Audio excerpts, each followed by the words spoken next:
If you were a late 90s, early 2000s kid like me, you were probably introduced to the wonderful world of the Sonic the Hedgehog franchise. While I didn't grow up playing the retro classics, Sonic Adventure and Sonic Adventure 2 were my bread and butter as a kid. I was so in love with those games, and while I wasn't the best at playing them, I had so much fun just throwing myself into the world of Sonic. I had hours upon hours in just the Chow Garden alone. It wasn't until I played Sonic Mega Collection that I was acquainted with Sonic's past and introduced to so many great classic games. Sonic the Hedgehog, Sonic and Knuckles, Sonic 3D Blast, and more. Sonic Mega Collection was exactly what it sounded like. A compilation game that, at the time, had an impressive amount of games packed onto a single disc. It was released for the GameCube in 2002 and was widely recognized as an above-average game, praised for its decent game library and affordable price. What always interested me the most was not the games themselves, but the extras menu. Within the extras menu, players could digitally thumb through cover art for Archie Comics' Sonic the Hedgehog series, and various official artwork and illustrations. Promotional videos and the intro and ending video for Sonic CD could be found in the Movies tab. So what does all this lead to? Well, I'm here to say that the most emotional Sonic music I've ever come across was not even in a real Sonic game, but in this compilation game.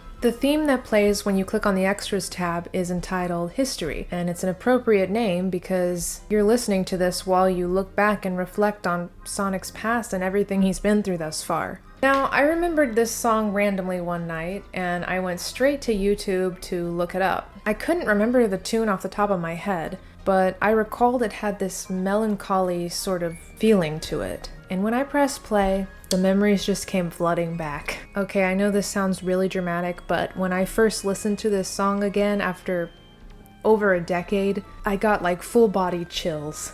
This overwhelming sense of nostalgia just washed over me, and I almost felt like I was gonna start crying. I thought to myself, this is ridiculous. This is the most random song ever. A background track to an extras menu in a compilation game about a blue hedgehog. And yet, I couldn't deny this weird feeling of emptiness when I heard it. Why does it sound so painfully nostalgic? I think there are a few reasons. So first of all, the composition itself can definitely be seen as reflective or nostalgic. There's this hollow feeling that comes with the opening chords, followed by the simple yet solemn melody of the oboe.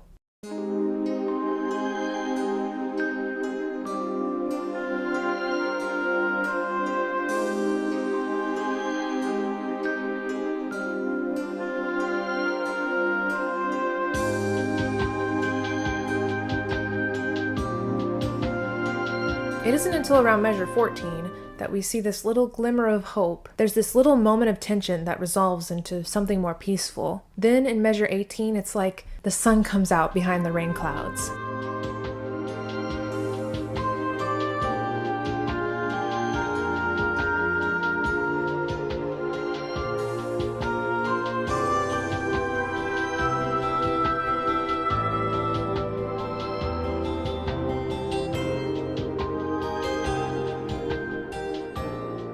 And it reeks of this hopefulness, only to loop back again into that hollow, empty feeling once more. And let's not forget that while you're listening to this song, it's subconsciously playing in the background, you're looking through all of Sonic's history and memories. This was at a time where the Sonic franchise was changing rapidly, and the Sonic Adventure games were the new thing. There was something sad about looking back at these countless pictures and comics, even to me, who had never been introduced to the franchise from the beginning. However, these reasons seem trivial in comparison to the overall conclusion that I've come to. The reason this song hurts so much is because it's tied to simpler times. I can tell you why personally this song has stuck with me for so long. This was the soundtrack of my after-school hours in elementary school. My childhood best friends and I would pop in Sonic Mega Collection, pull up the illustration pages, and then we would try to recreate the pictures on a pen and paper, drawing all the characters together. Nowadays, I am an artist for a living and I draw to make money,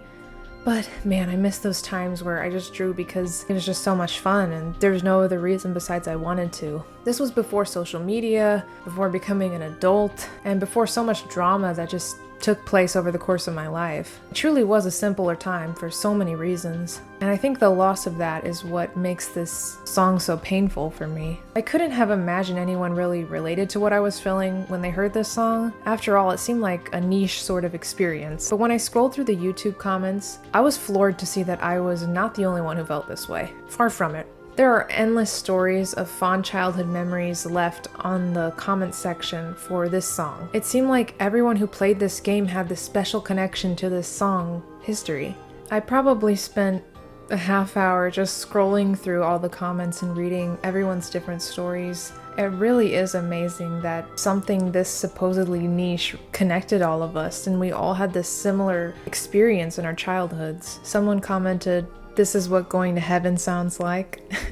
I have to kind of agree. People are saying they want to cry when they hear this song, and I have to say I relate. This song was clearly written to evoke a feeling of nostalgia. It makes sense given the context of where it's placed in Sonic Mega Collection. But now, to us adults who listen to this as kids, it serves as this renewed nostalgia for that time in our lives. A time that, although we didn't know it, was one of the simplest, happiest times over the course of our entire lives. Although somewhat obscure, the extras music in Sonic Mega Collection has surely left a stamp on a lot of people's hearts, and we have Hideaki Kobayashi to thank for that. If you can relate to this weird, I don't know if it's weird, it seems like a lot of people have experienced this. What time in your life did you hear this song when you first heard it? Was it a happier time? Was it a sadder time? Whatever the case may be, I'd love to hear your stories. Well, one thing's for certain. No matter how insignificant you think a song might be, it can spark nostalgia in a way that nothing else can. And I'm so grateful for Sega and all the composers and everyone that basically composed a huge chunk of my childhood soundtrack.